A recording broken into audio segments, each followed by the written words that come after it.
कहानी की शुरुआत में हम देखते हैं ली जंग नाम के एक जवान लड़के को। उसे शुरुआत से ही जूडो, कराटे और मार्शल आर्ट्स का काफी ज्यादा शौक रहा। इस वजह से वो ताइक्वांडो में सेकंड लेवल का ब्लैक बेल्ट चैंपियन भी रहा। इन सब चीजों के अलावा वो खाली समय में अपने दोस्तों के साथ मस्ती किया करता। इसके बाद हम ली के पिता को देखते हैं जो एक छोटा सा रेस्टोरेंट चलाते हैं। शाम के समय अपने सारे कामों से फ्री होने के बाद ली अपने पिता की दुकान पर फूड डिलीवरी का काम करता है। ऐसे ही एक रात जब वो फूड डिलीवरी करने के बाद अपने घर लौट रहा था तो उसने देखा कि किसी सुनसान गली में एक पुलिस वाले और एक गुंडे के बीच में लड़ाई चल रही है। पुलिस वाला क्रिमिनल को पकड़ने की कोशिश कर रहा था। ली बिना सोचे समझे उस पुलिस वाले की मदद करने लगा। जब एक टूटी हुई कांच की बोतल से वो क्रिमिनल पुलिस वाले को मारने वाला था, तभी ली ने सही समय पर पहुंचकर उसे बचा लिया। हालांकि गुनहगार अभी भी मानने को तैयार नहीं है। तब ली ने उसे एक जबरदस्त लात मार के बेहोश कर दिया। इस दौरान ली ने देखा कि उस गुंडे के पैर में काले रंग की कोई इलेक्ट्रिक बेल्ट बंधी हुई है। ली को समझ नहीं आया कि ये क्या है। वो पुलिस वाला वेनिस ली की बहादुरी देखकर काफी इम्प्रेस हो गया। काफी ज्यादा घायल होने की वजह से वेनिस को हॉस्पिटल में भर्ती किया गया। वहीं ली को उसकी बहादुरी के लिए पुलिस डिपार्टमेंट की तरफ से अवार्ड भी दिया गया। इसके बाद पार्क नाम का एक पुलिस वाला उससे मिलने आया। उसने ली को बताया कि शहर में लगभग 500 ऐसे लोग हैं जिनके पैरों में एक काले रंग का एंकल बैंड बंधा हुआ है। ये असल में एक तरह का जीपीएस ट्रैकर है जिससे पुलिस उनकी लोकेशन पर नजर रखती है। ये लोग असल में ऐसे क्रिमिनल्स हैं जो हाल ही में जेल से छूट कर आए हैं और ये कुछ बड़ा कांड करके ही अंदर गए थे। पुलिस उन पर नजर रखती है ताकि वो दोबारा जुर्म करें उससे पहले रोक सके। पार्क ने ली को ऑफर दिया कि वो उनके साथ काम करे। शुरुआत में ली ने मना कर दिया, लेकिन पार्क ने समझाया कि इस काम के लिए उन्हें मार्शल आर्ट एक्सपर्ट्स की जरूरत है। जिस पुलिस वाले को ली ने बचाया था वो बहुत ज्यादा घायल होने की वजह से 1 महीने तक काम पर नहीं लौट पाएगा। पार्क ने कहा कि जब तक वेनिस नहीं आता तब तक ली उनकी टीम के साथ काम कर सकता है। ली के दोस्तों ने भी कहा कि कर ले भाई, बढ़िया काम है। ली के पिता ने भी इसके लिए उसे इजाजत दे दी।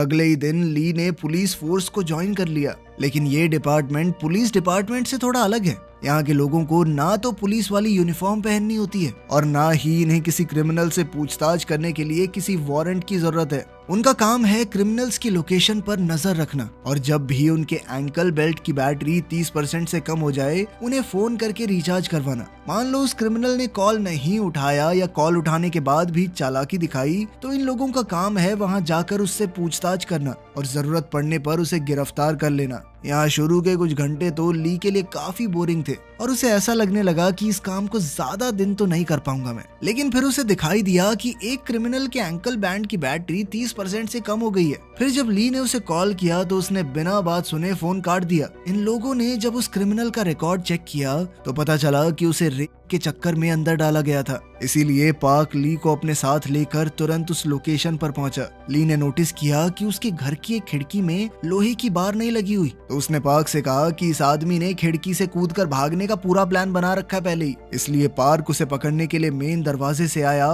जबकि ली बाहर खड़ा हुआ उसके खिड़की से कूदने का इंतजार ही कर रहा था। वहां पहुंचकर पार्क को पता चला कि ये क्रिमिनल बिल्कुल नहीं सुधरा। वो अभी भी किसी लड़की के साथ जबरदस्ती करने की कोशिश कर रहा था। फिर पार्क से बचने के लिए वो तुरंत ही खिड़की से कूदकर बाहर भागा, लेकिन वहां तो ली उसका पहले से इंतजार कर रहा था। उसने तुरंत ही उसे एक लात मार के अपने कब्जे में ले लिया। यहाँ पार्क भी ली की बहादुरी देखकर काफी खुश हुआ। फिर ये लोग उसे अरेस्ट करके अपने साथ ले गए। इस पूरे प्रोसेस के दौरान ली को महसूस हुआ कि इस काम में मजे के साथ साथ काफी ज्यादा रोमांच भी है और फिर उसने उस लड़की की इज्जत बचाई। उसने सोचा कि इससे अच्छा काम तो हो ही नहीं सकता। इसके 2 दिन बाद ये लोग एक ऐसे क्रिमिनल को पकड़ने गए जिसकी नजर वहां पार्क में खेल रहे छोटे बच्चों पर थी। ली उस घिनौने आदमी को पकड़ने के साथ साथ थोड़ा बहुत पीटना भी चाहता था, लेकिन पार्क ने उसे रोकते हुए कहा कि हम ऐसा नहीं कर सकते, वरना कल को इन्वेस्टिगेशन के दौरान हमारे ऊपर भी कार्रवाई हो सकती है। ली इस काम में हर रोज कुछ नया सीख रहा था और पार्क भी उसकी बहादुरी से काफी खुश है। फिर उसने ली को ऑफर दिया कि क्या वो आज रात उसके साथ डिनर करेगा। तो ली ने पूछा, मैं अपने दोस्तों को भी ले आऊं? फ्री का खाना उन्हें भी बहुत पसंद है। पार्क ने कहा कि हाँ बिल्कुल जरूर, तुम्हारे दोस्तों से मिलकर मुझे भी खुशी होगी।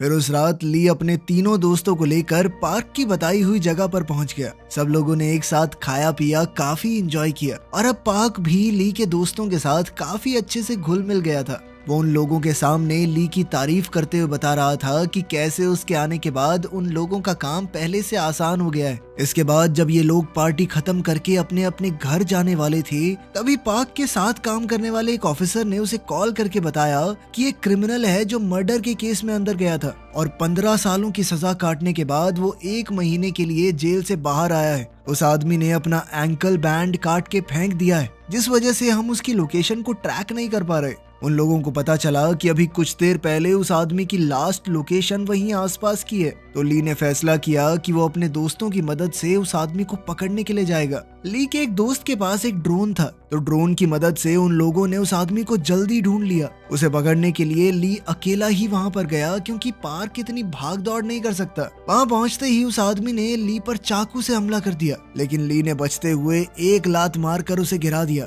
लेकिन इससे पहले कि ली उसे गिरफ्तार कर पाता, वो आदमी अपने ही चाकू लगाकर कहने लगा कि दूर हट जाओ वरना कुछ गलत कर दूंगा मैं। अब ली के लिए ये सिचुएशन बिल्कुल नहीं थी। उसे समझ नहीं आ रहा था कि यहाँ क्या करना चाहिए। तो पार्क उसे फोन पर ही गाइड करने लगा कि ऐसी सिचुएशन से कैसे निपटा जाता है। वो आदमी कह रहा था कि मैंने जेल से निकलने के बाद सुधरने की कोशिश की थी, लेकिन जब भी कोई मेरे पैर में वो एंकल बैंड देखता था तो मेरा मजाक उड़ाता था। पार्क सारी बात सुन के ली को कान में बता रहा था कि क्या करना है। ली ने वही बातें दोहराई कि तुम्हें हिम्मत नहीं हारनी चाहिए, तुम्हारे आसपास के लोग क्या कह रहे हैं उस पर ज्यादा ध्यान मत दो, और जितना ज्यादा हो सके खुद को हमेशा सही रास्ते पर रखो। फिर कुछ ही महीनों के अंदर तुम्हारा ये एंकल बैंड भी हटा दिया जाएगा और इसके बाद तुम भी दूसरों की तरह एक आम जिंदगी जी सकोगे। ली की बातें सुनकर उस आदमी को थोड़ी हिम्मत मिली और बात मानकर उसने एंकल बैंड दोबारा पहन लिया। आज उसने सीखा कि सिर्फ जोश से ही नहीं बल्कि होश से भी काम लेना जरूरी है। फिर हमें न्यूज चैनल पर खबर दिखाई जाती है कि डोंगू नाम का एक बहुत खतरनाक अपराधी बहुत जल्द जेल से छूटने वाला है। यह आदमी बहुत ही घटिया किस्म का था। उसके ऊपर लगभग 15 ऐसे केस थे जिसमें 12 या उससे कम साल के बच्चों के साथ उसने गलत किया था। पुलिस वाले इस बात को लेकर बहुत सीरियस थे कि कुछ भी हो इस आदमी पर नजर रखनी होगी, क्योंकि उसके बीते हुए कल को देखते हुए इस बात का पूरा शक है कि वो दोबारा भी ऐसा कुछ कर सकता है। कुछ दिन बाद ली बाजार से गुजर रहा था। उसने रेस्टोरेंट में बैठे हुए एक ऐसे आदमी को देखा जिसके पैरों में वो एंकल ब्रेसलेट लगा हुआ था। वो आदमी जिस तरह से वेट्रेस को छूने की कोशिश कर रहा था, उसे देखते ही ली समझ गया कि इसके इरादे गंदे हैं। इसलिए उसने तुरंत अपने ऑफिस पहुंचकर उस आदमी की हिस्ट्री चेक की और यहाँ उसे पता चला कि यह आदमी बलात्कार के केस में अंदर गया था। चार्जिंग ना होने की वजह से उसका एंकल बैंड भी बंद हो गया था। तो ये सारी बातें यही इशारा कर रही थी कि वो जरूर कोई कांड करने वाला है। फिर ली और पार्क उसी एरिया में पहुंचकर उसे कुछ ऐसी दुकानों में ढूंढने की कोशिश करने लगे जिन दुकानों पर सिर्फ लड़कियां काम करती हैं। वहीं दूसरी तरफ ये क्रिमिनल सबकी नजरों से बचते हुए एक ऐसी नाई की दुकान पर पहुंचा जिसकी ओनर एक औरत थी। इस आदमी ने उसे मार पीट कर काफी हद तक अपने कंट्रोल में ले लिया, लेकिन सही समय पर वहां पहुंचकर ली ने उसे बहुत मारा और इस तरह एक बार फिर से ली ने क्राइम होने से पहले ही रोक दिया। इसके बाद पुलिस वालों के बीच मीटिंग चल रही है कि डोंगू नाम के उस क्रिमिनल पर कौन सी टीम नजर रखेगी। पार्क ने कहा कि हमारी टीम में ली जैसा एक जाबाज आदमी है, तो मैं चाहता हूँ डोंगू की जिम्मेदारी हमारी टीम को मिले। इसके बाद जब ली पार्क से मिला तो उसने बताया कि ये काम मुझे बहुत अच्छा लग रहा है और इसीलिए मैं इस काम को हमेशा के लिए करना चाहता हूँ। पार्क उसकी ये बात सुनकर बहुत खुश हुआ। जल्द ही वो दिन आया जब डोंगू नाम का वो क्रिमिनल जेल से आजाद होने वाला है। तो उससे मिलकर उसके पैरों में वो एंकल बैंड बांधने का पूरा काम करने के लिए ली और पार्क जेल में पहुंचे। उसके पैरों में वो डिवाइस बांधने के बाद पुलिस की एक टीम उसे घर छोड़ने के लिए भी गई। बाहर डोंगू के खिलाफ बहुत खतरनाक प्रदर्शन चल रहा था। लोगों का कहना था कि ऐसे घटिया आदमी को बाहर क्यों निकाल रहे हो, इसे फांसी दे देनी चाहिए। लेकिन फिर भी डोंगू को उसके घर में छोड़कर पुलिस की टीम वहां से चली गई। और अब आने वाले समय में ली और उसकी टीम का सबसे बड़ा चैलेंज होगा डोंगू पर नजर रखना। फिर रात के समय डोंगू का एक पुराना दोस्त छुपते छुपाते उससे मिलने के लिए आया। ये दोनों उस बिल्डिंग की छत पर जाकर बातें करने लगे। इन दोनों की बातें सुनकर साफ पता चल रहा था कि एंकल बैंड के चक्कर में ये दोनों ही पुलिस वालों से बहुत ज्यादा चिढ़े हुए हैं। डोंगू के इस दोस्त का नाम रॉजर है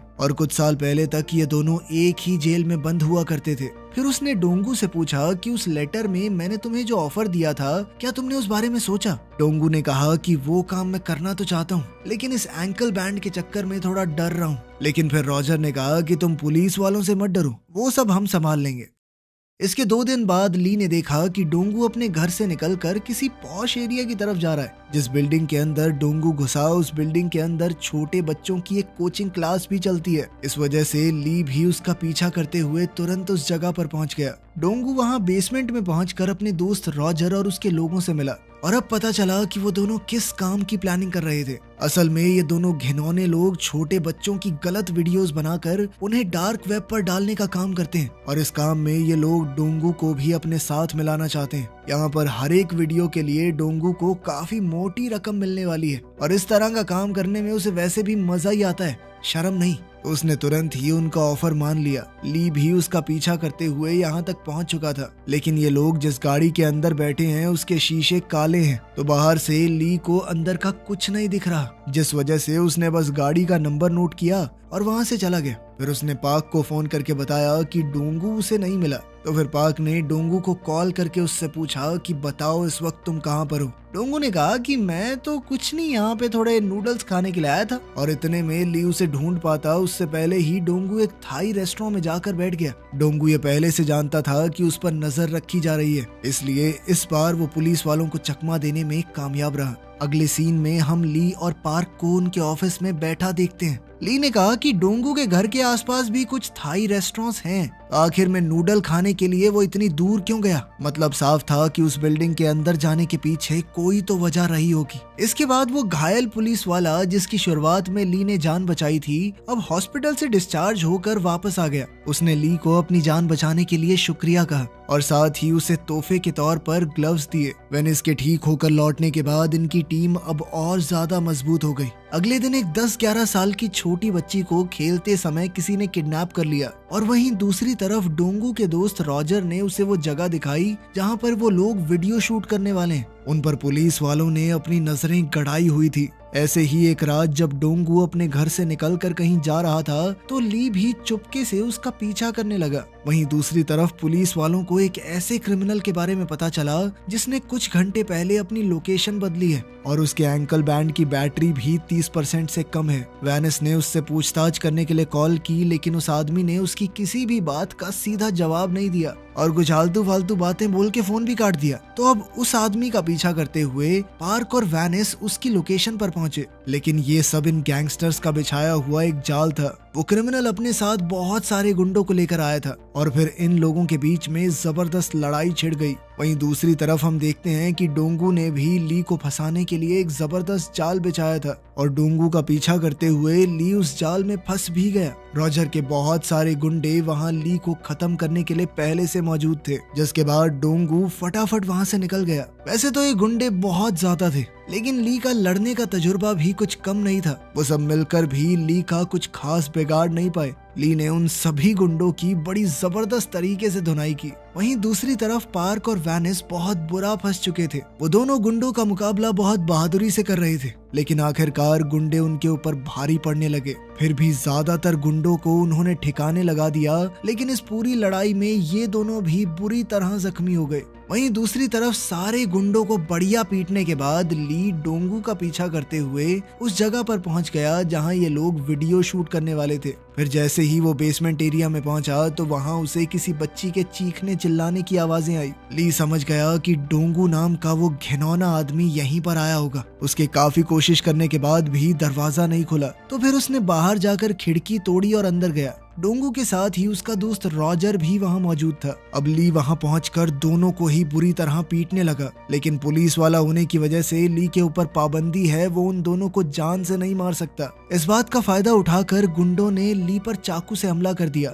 इन दोनों से लड़ते हुए ली भी बुरी तरह से घायल हो चुका था। इसी बीच सही मौका देखकर रॉजर तो वहां से भाग गया, लेकिन डोंगू अभी भी लड़की की तरफ बढ़ने की कोशिश कर रहा था। ली ने उसे बहुत मारा, लेकिन उसने भी चाकू से हमला करके उसे घायल कर दिया। इसी बीच यहाँ पुलिस के आने का सायरन बजने लगा तो डोंगू भी अपनी जान बचाकर भागा। ली ने अपनी जान दांव पर लगाकर उस बच्ची को तो बचा लिया, लेकिन बहुत ज्यादा घायल होने की वजह से उसे आने वाले कुछ दिन हॉस्पिटल में ही गुजारने पड़े। ली के पिता उसकी ये हालत देखकर बहुत दुखी हुए। उन्हें लगने लगा कि काश मैं अपने बेटे को ये नौकरी करने के लिए हाँ ही ना करता। कुछ घंटों बाद जब ली होश में आया तो उसने सबसे पहले डोंगू के बारे में ही पूछा। उसके सीनियर ऑफिसर्स ने बताया कि डोंगू वहां से भागने में कामयाब हो गया और अब तक उसने अपना एंकल बैंड भी काट कर फेंक दिया है। दूसरी तरफ पार्क की गर्दन की हड्डी में भी बहुत चोट आई थी, जिस वजह से उसे तो कई महीनों तक हॉस्पिटल में एडमिट रहना पड़ेगा। और बेचारा वैनिस तो उस लड़ाई में बहुत ज्यादा खून बहने की वजह से मर ही गया। ये सब कुछ जानने के बाद ली को बहुत ज्यादा दुख हुआ, क्योंकि अब तक उसने सोचा नहीं था कि इस नौकरी में उसे इतना खून खराबा भी देखने को मिल सकता है। इसके बाद जब ये लोग अपने साथ ही वैनिस के अंतिम संस्कार पर गए तो वहाँ पर उस छोटी बच्ची की मम्मी भी आई, जिसे उस दिन ली ने डोंगू से बचाया था। उसकी माँ ने बच्ची का लिखा हुआ एक थैंक यू नोट ली को दिया और बताया कि मेरी बेटी आज भी गहरे सदमे में है। वो फिलहाल इतनी ज्यादा डरी हुई है कि घर से बाहर तक नहीं निकलना चाहती, लेकिन जब भी मैं उसे आपकी बहादुरी के बारे में बताती हूँ तो उसे बहुत हिम्मत मिलती है। ये सब सुनकर ली बहुत इमोशनल हो गया और सोचने लगा कि आखिर उस छोटी सी बच्ची की क्या गलती थी। उसको तो शायद यही लगता होगा कि पूरी दुनिया में लोगों का दिल उतना ही साफ है जितना उसका खुद का था। इसके बाद जब ली पार्क से मिलने आया तो उसने ली से कहा कि तुम इस मामले से दूर रहो, क्योंकि अब ये मामला क्राइम ब्रांच संभालेगी, वही सब कुछ देखेंगे अब। लेकिन ली फैसला कर चुका था कि वो अपने दोस्तों के साथ मिलकर डोंगू को खुद पकड़ेगा और उस घिनौने आदमी को पकड़ने के लिए उसके दोस्त भी तुरंत राजी हो गए। ली को उस गाड़ी का नंबर अभी तक याद है जो उस दिन उसे डोंगू का पीछा करते हुए बेसमेंट में मिली थी। व्हीकल नंबर से इन लोगों ने उस आदमी और उसके घर का एड्रेस भी पता कर लिया। फिर इन चारों ने वहां पहुंचकर उसे कब्जे में ले लिया। इसके बाद जब ली के एक दोस्त ने उसका कंप्यूटर खोला तो देखा कि वहां पर छोटे बच्चों के काफी सारे वीडियोस थे। ये देखते ही ली के साथ साथ उसके दोस्तों का भी गुस्सा बहुत ज्यादा बढ़ गया। इसी गुस्से में ली ने उस आदमी की आंखों में ट्रिमर मार के उसे घायल कर दिया। अपनी जान बचाने के लिए इस आदमी ने उन्हें डोंगू का पता बता दिया। फिर उन सब ने उस आदमी को गिरफ्तार करवाने के लिए पुलिस को कॉल किया। अब वो डोंगू को और ज्यादा खुला नहीं छोड़ना चाहते। उन्होंने फैसला कर लिया कि आज रात ही उसे पकड़ेंगे। अब वो अपने आखिरी मिशन के लिए निकल ही रहे थे, लेकिन तभी ली के पिता ने उन्हें रोकते हुए कहा कि इस काम में बहुत खतरा है और मैं नहीं चाहता कि तुम अब आगे इस तरह का काम करो। इस पर ली ने अपने पिता को समझाया कि वो इंसान जानवरों से भी बदतर है, इसलिए अगर हमने उसे जल्द से जल्द नहीं पकड़ा तो वो इस तरह के क्राइम आगे भी करता रहेगा और अगर बाकियों की तरह हम भी सिर्फ अपना अपना सोचकर जीने लगे तो ऐसे ही क्राइम बढ़ता रहेगा सोसाइटी में। ली के पिता ने भी इस बात को समझा कि उनका बेटा बहुत समझदार हो चुका है और अब वो डोंगू को खत्म किए बिना रुकने वाला नहीं है। इसके बाद चारों दोस्त उस एरिया में पहुंचे जहां डोंगू इस समय रुका हुआ था। वो एक एक करके वहां के सारे होटलों में उसे ढूंढने लगे। इसी दौरान ली के एक दोस्त को डोंगू की लोकेशन का पता लगा। वहाँ काफी सारी खाने की प्लेट्स और दारू की बोतलें देखकर वो समझ गया कि डोंगू अकेला तो नहीं है, उसके साथ यहाँ काफी लोग होंगे। डोंगू के साथ ही उसका दोस्त रॉजर भी यहाँ पर था और इस एरिया के काफी सारे गुंडे भी इस वक्त वहीं मौजूद थे। ली ने अपने दोस्त को वहाँ से हटकर एक सेफ जगह पर जाने को कहा। फिर इसके बाद वो अकेला ही उन सारे लोगों से भिड़ गया। इधर ली के दोस्त अपने ड्रोन से इस पूरी फाइट पर नजर बनाए हुए थे। काफी सारे होने के बावजूद भी ये गुंडे ली का मुकाबला नहीं कर पाए। ली के सर पर खून सवार था। उसने एक एक करके सबकी बढ़िया धुनाई की। अब बाकी गुंडों ने मिलकर ली का ध्यान भटकाया तो इस मौके का फायदा उठाकर डोंगू वहां से भाग लिया, लेकिन ली के दोस्त अपने ड्रोन कैमरा से डोंगू का पीछा करते रहे। कुछ ही मिनटों में ली ने उन सबको सबक सिखा दिया और अब वो अपने आखिरी टारगेट डोंगू को पकड़ने के लिए उसके पीछे गया।